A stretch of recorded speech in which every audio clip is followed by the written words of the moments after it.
काम से कुछ समय ऐसा निकालो, प्रेम कर लो राम से। इस जीवन में काम कभी खत्म होने वाला नहीं है, इसलिए आप लोग जहां जिस काम को कर रहे हैं वहीं रोक दीजिए।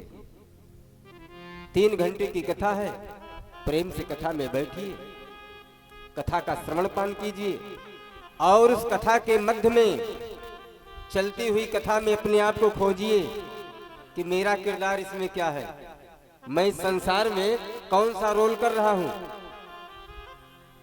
मैं राम का अनुयायी हूं या रावण का पक्षधर। अगर आप राम के अनुयायी हैं, आप कृष्ण के अनुयायी हैं, तब तो आपका बन गया। लेकिन कहीं से अगर आप रावण कंस के पक्षधर हैं तो सुधार करने का मौका है आप सबके पास। उस पक्ष का त्याग कीजिए, राम के पक्ष में आइए, कृष्ण के पक्ष में आइए, सनातन के पक्ष में आइए।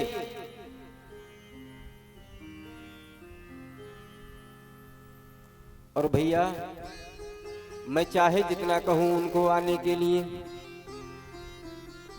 लेकिन आप आएंगे तो परमात्मा के ही कृपा से। क्योंकि गोस्वामी बाबा रामचरितमानस में लिखते हैं, गृह कारज नाना जंजाला, गृह कारज नाना जंजाला, गृह कारज नाना जंजाला, गृह कारज नाना जंजाला, ते अति दुर्गम शैल विशाला, ते अति दुर्गम शैल विशाला। गोस्वामी तुलसीदास जी कहते हैं कि भैया ये जो गृह के कार्य है ना, गृह कारज नाना जंजाला, गृह कार्य से कभी छुट्टी नहीं मिलती। पता चला तैयार हुए कथा में जाने के लिए वो छोटा वाला बच्चा रोना प्रारंभ कर दिया। तो अब उस नाती के मोह में रुक गए कि चलो आज रो रहा है, कल जाएंगे कथा में। एक दिन की कथा गई। गृह कारज नाना जंजाला, और ये जंजाल है कैसे? ते अति दुर्गम शैल विशाला।